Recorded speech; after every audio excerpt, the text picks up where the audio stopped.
Hello, our good Midwest members and our student presenters and moderators. I am Amy Jorgos, and I'm your past president, which gives me the pleasure of running your virtual meeting next week. We are thrilled that you have submitted a talk, and for the moderators, thank you. You are needed and you are an important part of this meeting, so thank you for volunteering your time. We have put together this hopefully short training video to give you the ins and outs of the virtual platform and to help preparation in your presentation go as smoothly as possible. So let's get started. The first thing that you will want to do is to visit the digital program. This will be our guide for presenters and also all of our attendees for all the events of the meeting that starts Wednesday and ends Saturday.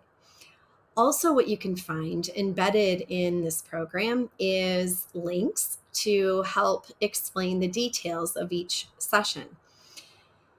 We have it set up so that student sessions are running Thursday and Friday. And so if we look down at the meeting on Thursday, let's see, our first student talk session is starting at 11:30 Eastern Standard Time. Please know that the whole meeting is set up so that it is in Eastern Standard Time or Eastern Daylight Savings Time. So here is our first session for student talks. And over here, you see some links. One is to the full schedule. The full schedule will give you all of the student talks for the entire meeting in all the sessions over Thursday and Friday. The session details, however, right next door are the details of the talk for just that session. So if you're in session 1, then you and your title and the description and abstract of your talk will be in this document. So when we click on full schedule, it will take us to a document with all of the student talks. And hopefully this is not the first time that you're seeing this. All the student talks will happen over Thursday and Friday. There are 2 sessions, session 1 and session 2 on Thursday, and there are 2 sessions on Friday, session 3 and session 4. So this document gives you a lot of information. It, for one, tells you what floor that you're presenting on. So notice that there are 4 floors, floor E, floor F, floor G, and floor H, that are all delivering student talks. On one given floor, there will be 4 presentations happening at the same time, so that when you arrive to your floor, you and your co-speakers, there will also be 3 other presentations and their speakers that join you at the beginning. You will all huddle up, which we'll talk about on the virtual platform, and we will go in order such that presentation 1, those speakers will be introduced, their YouTube video will be played, and then a live Q&A will occur. Then we'll introduce speakers from presentation 2, play their live video, and conduct their live Q&A.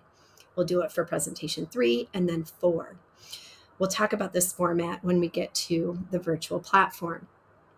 So on here, you can see your time, you can see your floor, and the day that you should arrive. You can see your title, and then you can see the presenters and their affiliations. One thing that I want to point out are these playlists. So notice that there is a playlist at the beginning of each of the groups on a single floor. Okay, these playlists will take you to the YouTube videos that our students created in preparation for the meeting. So in this case, we have 4 presentations and 4 presenters. So we can go to this playlist and open it, and what we find is the 4 presentations already recorded. So cool. We already have a conference ready and loaded. So this is where the moderator will play the video from during the live presentation. And then the moderator will help the student speakers and moderate that live Q&A to follow. Okay, so next let's head over to the virtual platform and learn a little bit about the tools and presentation tricks. One last step before we head to the virtual platform, and that is something that you should do well before the live meeting. So in here, this website helps us detect if we have any compatibility issues with our internet or our device or even our upload and download speeds. So the technical specifications for Gatherly, I want to point out a few things. One is Gatherly is only supported on Google Chrome and Firefox. I will tell you though, several folks have had a lot of luck with Microsoft Edge as being the best browser for the meeting. As far as hardware goes, Gatherly is currently only supported on laptops and desktops. That means you cannot access this platform on a device, on a mobile device. So be aware of that. There are computer specs here and then bandwidth recommendations. So what's nice on here is that we can hit this big blue button and it will test our device. So as long as we're on the internet that we'll be using and the device we'll be using and the browser that we'll be using, it can check all those things and make sure that we are good with our tech specs. It will give you smiley faces when it's happy and everything looks good. So I would highly recommend you doing this in advance. And then also, we want you to head over to the test site that we've set up and sample it, test it with your device and with somebody else so that they can give you some feedback on how your camera quality is and how clear your mic is, or if it's giving feedback and all those things. So please, please, please go to the test site before the live event and in time for you to correct any technological issues. We've already had several things happen with presenters that have gone on and checked. They've been easy fixes, but it has required a little bit of time. So we don't want to be doing that when we go live. So test all those things out as quickly as you can. Okay, now we're really heading over to the virtual platform. So we finally have made it to the digital platform. As you know, the digital platform is called Gatherly. And if you Google Gatherly, there are a number of playlists on YouTube to give you general information on how to navigate. But hopefully we'll give you enough tools here that you won't need to spend too much time there. You have been given a test website that we've created in order for you to get in and play around. This link can be found in the email that was sent to you. I also want to point out that you will be given the real meeting link by Tuesday. And so know the two are different. So when you log in, I think it might be skipping a step or two for me because I've been living in Gatherly. But you'll eventually get to this site here where it will test your audio and video settings. It will go through your camera, microphone, and speaker. Here, it's detecting that I have a webcam, which is not necessary, but it is recommended. And we'll go through the microphone. I do have an external microphone that is detecting as well. And then you can test your speaker by playing the audio. If you're having trouble, then it does have this handy troubleshooting guide. Here's our big blue button for compatibility. And then it has just some general frequently asked questions here or problems and ways to troubleshoot that. So once you enter the event, you will enter on the main floor. And again, it is skipped a step for you. You will see a place to put your name and an option to put your credentials underneath your name. So when you get here, you enter on the main floor, and this might look a little different for our actual meeting, but this is how the test site is set up.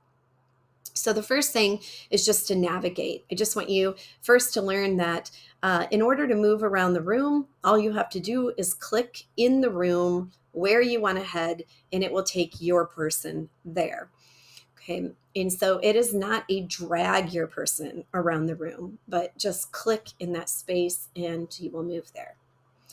The other thing to quickly know is that Gatherly is set up like a hotel, in where we have entered the main lobby area, if you will. And if we come down here and click on elevator, notice that this screen changes down here and we see all the floors. So there is no limit to how many people can get on our virtual elevator. But when we click there, we see a different menu down here and we can navigate. Now, notice that I'm the only one in the test site right now, except for maybe one person that's hanging out right here. The other way to tell that is that in our people tab, there's me, and then there's only one other attendee, my friend, we've got this. And down here, it says that they're on the professional talk floor on number 8, floor 8. The other thing to know about people is that I can toggle this right here and realize that I am the only one on this floor. So that will be maybe handy for you professional presenters to get the list, the short list of only people that are attending your floor and your talk, as opposed to getting the whole list of all attendees. Okay. So I'm going to go up and visit my friend, we've got this, on floor 8 on the professional talk floor. Okay, so I'm going to touch the elevator and I'm just going to scroll down and I'm going to select floor 8 professional talk, where there's one person.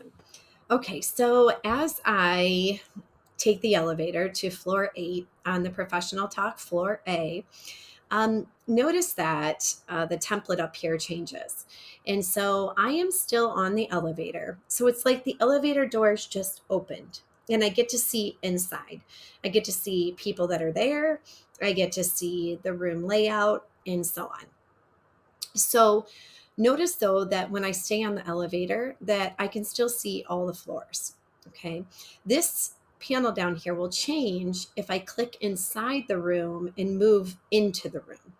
Then it will go back to this screen where I can see the list of the people. And now this time I can see that we're both on floor 8 and I'm here with my friend. We've got this. So I want to go talk to my friend. And the only way to do that is to hover over my friend's icon and click on it. And I will move over that space and boom, a video conference will open. And me and I've got this open like a Zoom-like call. And so we can talk to each other. And we've created this circle here with a number in it. And that is how you create what's called a huddle. So if I hover over this, you can see that we're both here. And so you can do that during the meeting. You can hover over circles that people have created huddles and you can see who's in the huddle. Okay. The other thing that's kind of nice is that you can lock your huddle and notice that the huddle turns red. And so that prevents anybody else from joining you. Okay, so this is what's recommended for the student talk sessions, is that first know that nobody's on your floor leading up to your presentation time. And so you can get on this floor as early as a couple hours early, to 1 hour early, to a half an hour early, whatever your group decides. But when you arrive early, you will join in your huddle and you'll want to make sure that there is a lead presenter for each of the 4 presentations that are occurring on your floor at that time. Okay, so we get everybody inside the huddle and we'll be in little, like our own little video squares, just like a Zoom call. Okay, and when that happens, then you can lock the huddle. And now, if people are arriving to the floor for whatever reason or milling around or show up on the elevator, you don't have to have the stress that they might join your huddle as you're discussing format and getting everybody on the same page. Okay, so during this time, this is like at least a half an hour or 20 minutes before your session. Everybody meets here and we create a huddle. At this time, we can talk over our game plan. We can make sure that we've introduced one another because we won't necessarily know each other. You'll meet the moderator, and the moderator will make sure that there's a lead presenter for each of the presentations. Okay, then at that time, you can go over formatting. So the format will go like this. So we all join in a huddle and we lock it. Then we want to broadcast over the room before the session starts. That way, anybody that's arriving to the room, even hanging out in the elevator or that has entered the room for that student session, will see something more than a red circle and an empty room. Okay, that person will see us on the screen or anything that we're sharing. Okay, so we want to broadcast prior to the start of the session. When we broadcast, we hit this button up here, start broadcasting. And when we do that, we get several options. It is really important that you take your time here, moderators, and make sure that you press the right buttons. Okay, so the first thing is the stream provider is Gatherly. Who do you want to start the broadcast with? My Huddle. Okay, otherwise you'll just start it with yourself. This one's the most important, that you want to broadcast to this floor. If you accidentally broadcast to the event, you will take over everybody's screen no matter which floor they're on. Okay, and you don't want to do that. How long do you want the countdown to be? You can use this 10, 30 seconds, or you can type in 5 seconds, but that's the least amount of time it will give you. Okay, and then we do not recommend recording. Okay, and so then you press start. There will be a countdown. You see the red bar going, and it will kind of reboot our videos. And then here we are. You see this floor broadcast in progress writing go over the template. And now we are live. So be aware that everything we do or we say, anybody can hear on this floor. We have taken over everybody's screens. Okay, so even if there was a little huddle like over there in the right hand corner and they were in a conversation, when you start broadcasting, you end all conversations and anything going on the floor. You take over. You're forcing your way. People get the pleasure of watching you and your presentation. Okay. So after you broadcast, if you don't want the first thing people to see is just you, which is an option, you could share your screen. Okay, so I think what we're recommending for the student sessions moderators is for you to start with just this broadcasting. And you can all be whatever, chatting or whatever, welcoming people as you see them floating in. And at the start time, you are going to want to introduce the first presentation speakers.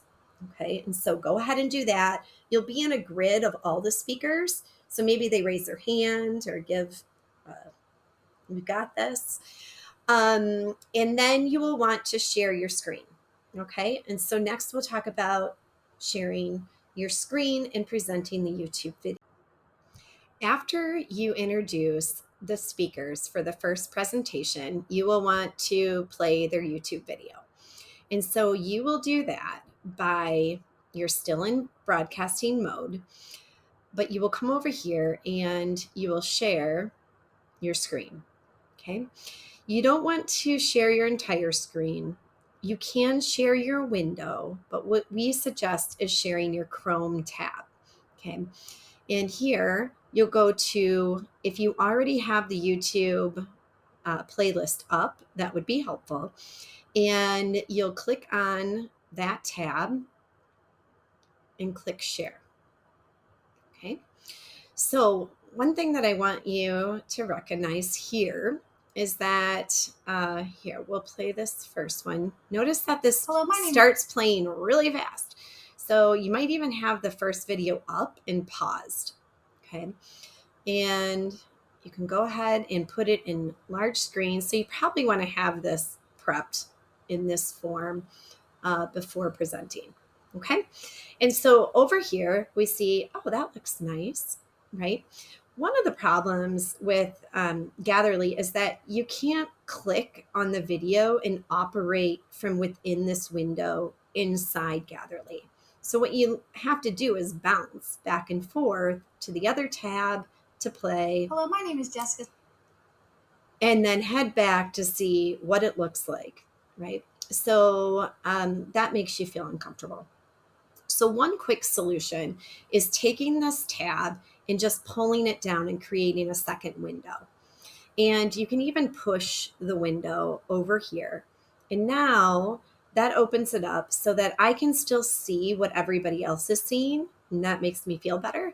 And you can still click on it and go ahead and play the video. Okay. The problem with this solution is that you still don't necessarily get to see all of the Gatherly screen, okay? And it might be important to you to see any of the chat going on the floor, okay? Notice that the videos, though, are less than 5 minutes. And so folks can definitely hold their questions for 5 minutes while they're listening. If they have to put it in the chat, then that's when really probably a second moderator or a second screen would be helpful. Okay. If you're in a student session, that you are the only moderator, you're going to play this video and probably ask the audience to hold their questions. Okay. Then at the end of that video, you're going to come back and you are going to stop sharing your screen. Okay. Let me be clear about this. You do not want to stop broadcasting. You're going to broadcast the whole time, okay? You will just toggle between sharing your screen and not sharing your screen when you're playing the videos. So when that video ends, the next thing you're going to want to do is do a live Q&A for that session. And so what that's going to look like is that you are going to ask everybody on the floor to go ahead and using the floor chat, they are going to go ahead and type their questions. Okay.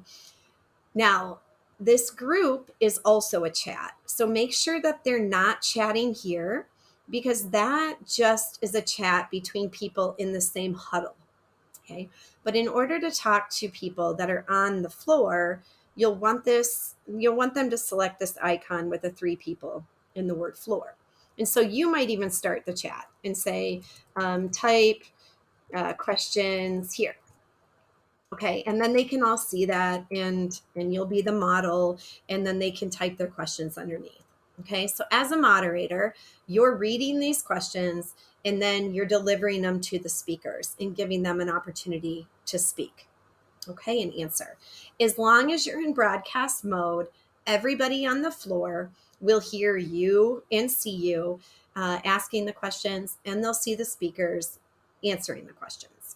Okay, and as long as you feed and help the audience, invite the audience to feed all their questions through this floor chat, then everything should run pretty smoothly. Okay. Following that 10-minute Q&A, you are going to want to transition to playing and introducing the second presentation. Okay. And so you can give them kind of a 2-minute, we've got 2 more minutes here kind of thing to end questions. The other thing that you're going to want to do prior is watch the videos, right? So that you have some questions that you've already written down just in case the audience goes dead. Okay. If there are no questions, we still want the presenters to answer questions. So you'll want to feed some of your own and have those prepped probably beforehand so you don't have to think on the spot. Okay. So introductions, share your screen and play the YouTube video. Stop sharing your screen and run a live Q&A. Okay. The next thing you'll do after that is introduce the speakers for the second presentation. Again, they can raise their hand or do something to indicate, hi, that's me. Okay.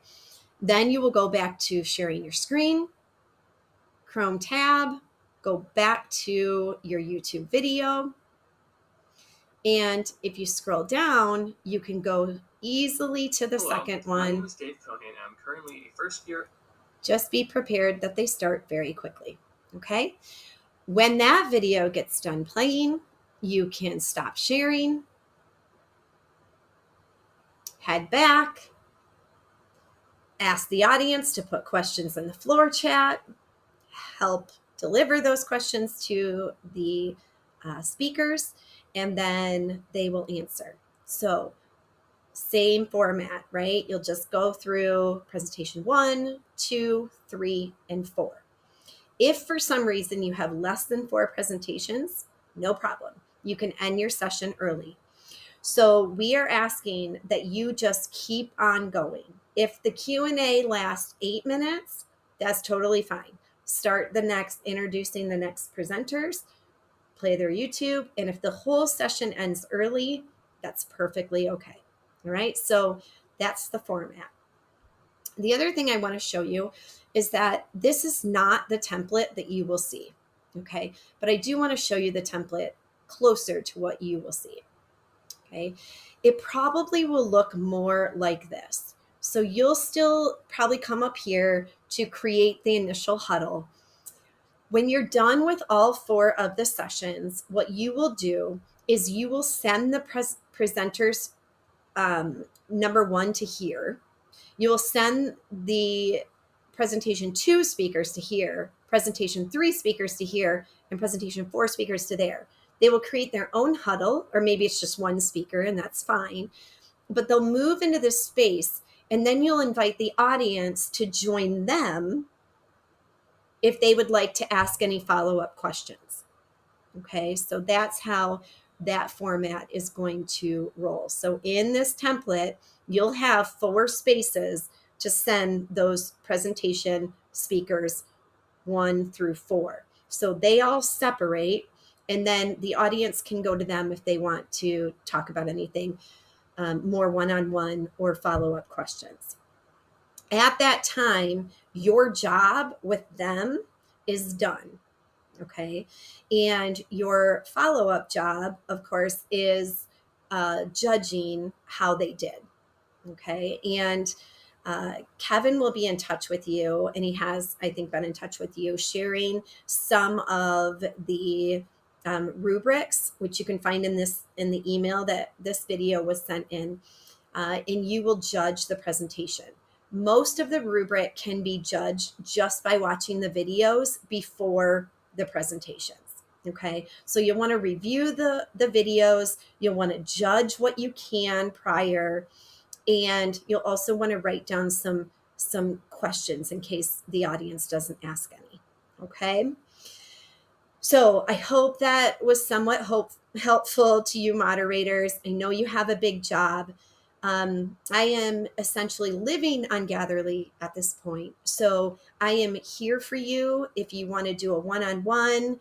I would encourage you to go ahead and sample your computer, play with these buttons up here that are broadcasting, and also sharing your screen buttons, and just get really comfortable so that you don't have to be worrying about those technology, and it's not such a learning curve that day when you're live. Okay, so please reach out if you have any questions. Thank you so much.